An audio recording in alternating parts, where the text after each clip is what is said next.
Let's take a quick tour of the shop today. Can't really do nothing else. It's kind of muddy and cold. There's the pieces and parts of the Bobcat mini skid. I'm hoping to pick up the wheels and tires this next week and possibly get the cylinders dismantled. And I'll make a video of that. They're laying right there where I can go get the replacement seals and stuff and get them put in. And y'all will be seeing a video of that. I plan on making a complete disassembly, put new parts on, and reassembly video, at least on two of them. One of the boom cylinders and the one for the bucket curl cylinder. Anyhow, here's my toolbox, and it is a cluttered mess, and it's packed full of all the tools I've owned over the years. And that's just one box. I've got that one back there that's half tools and half hardware. A little generator a good friend of mine gave me. It works fine. There's nothing wrong with it. I just don't really have a use for it. I do use it every once in a great while, but I've got another one identical to it. It's also 3600 watts that has a built-in welder. It's like a little 85 amp welder, but it works great as long as you're doing just little repairs. There's my Evolution chop saw that I use to retire my abrasive wheel saw. And if you've used a regular chop saw, you'll know that they eat up wheels pretty regularly. And the worst part is as the wheel gets wore down, you've got to change the vise, what position, because it'll get to where it won't cut all the way through your tubing or whatever you're cutting anymore. So you got to constantly be moving it. The good thing about these is the blade is steel, carbide tipped, obviously. So it stays the same size. It never wears down. It just gets wore out. And you can go and have new carbides welded on, but it's about the same just to go get a new blade. And for me, it's easier just to get a new blade because I usually don't have time to wait for somebody to repair the old one. There's the Polaris that I've made a few videos about. I just got the new petcock in today and already installed it, but I don't have any gas today. I don't really feel like going out and getting any, so I'm not going to mess with that right now. The workbench, these benches were already in this place when we got it, only they went all the way around, which I had to tear some of them down so I could get some of the bigger equipment in here. I left these two up thinking, oh, they'll be handy. And they are for collecting crap. Now I've got my two plasma cutters. I've got, this one's 110 volt. It works. It was a free gift and it was in a vehicle I bought. The guy literally bought it brand new, used it once, and it flashed his eyes and he's like, I don't want it. If you want it, you can have it. And I'm like, yeah, okay. And I use it every now and then. This I bought for my helper to keep on his truck because that's pretty much all I use to saddle pipe anymore for pipe fence. I very seldom use my cutting torch. In fact, the only time I've used my torch was, I think I had to heat and bend something here a while back, and that's the first time I've used it in almost 2 years. This is 220 volt. It's a cut 50. It's just a different color. The branding looks a little different, but it's basically the same machine as the one I keep on my welding skid. Of course, I got my chainsaw sharpener I use from time to time. My Marketplace belt sander, which is really handy a lot of the time. A couple of bench grinders, one with a wire wheel that I use about every other day. That grinder really doesn't get used much simply because this one already has a wheel on it. That's more of a backup than anything. Little cheap Harbor Freight press. I use it every once in a great while, but when you need a press, it's really handy. I've got I guess you call it a fabrication bender. You can bend like round bar in it, flat bar if it ain't real wide. Some tubing, but it will kink it if you do tubing. and you're not careful.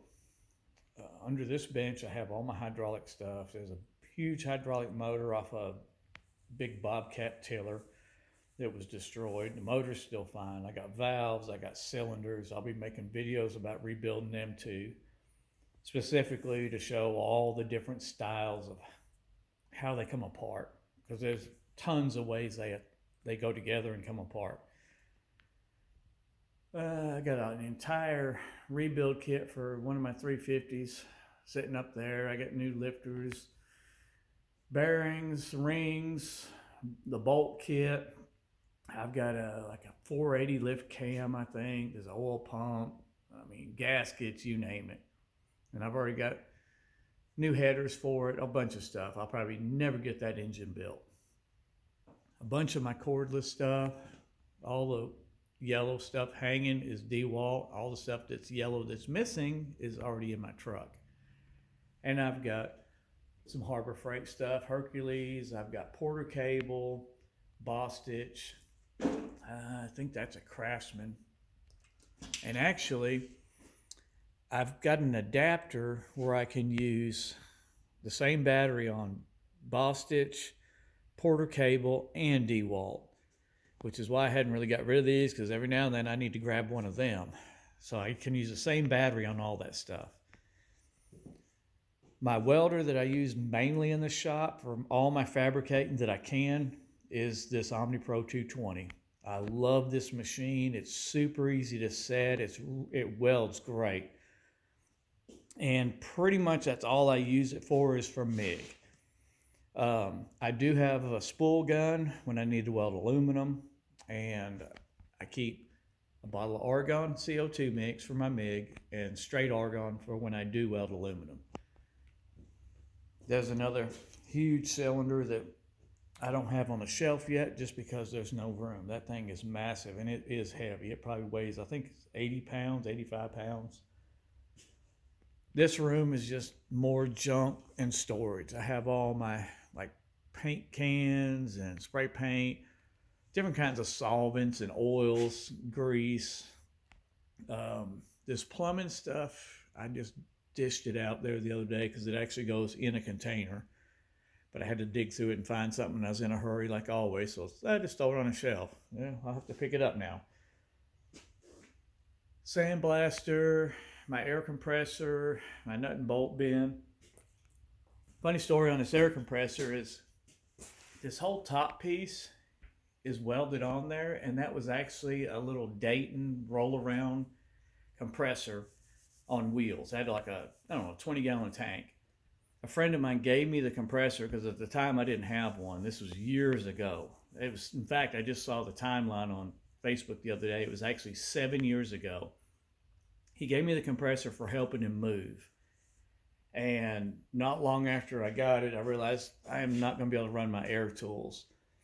So another friend of mine had this 80-gallon upright tank. Giving it away, I said, well, I'll haul it off. Didn't have any leaks. It wasn't rusted out. I've got a drain made for it. And I just took the plasma cutter and cut that top part of the compressor off, welded it on here, and it's been working great for the last 6 years. I've never done anything to this.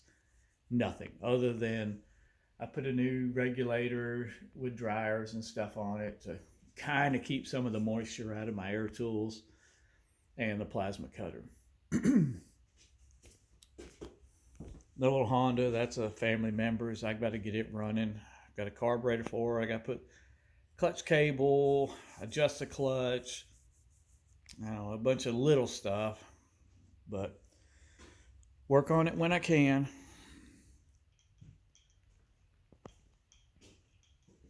More junk that I work on. People give me stuff like this pressure washer. Another family member had that. They're like, hey, if you want this thing, you can have it. We can't get it to run. Well, it just had old gas in it. Like most of the stuff I get. Drained the gas out, cleaned out the carburetor, worked great. And I do have the hose and everything that goes with it. Little 3.5 horse, that was on, I think, an Edger. So I put a clutch on it, and I actually think I had it on a mini bike at one time, and I scrapped it, and then I kept the engine because I just keep engines. And really, I have not got near the engines I used to have. I used to have probably 30 or 40 different kind of engines, all small air-cooled stuff.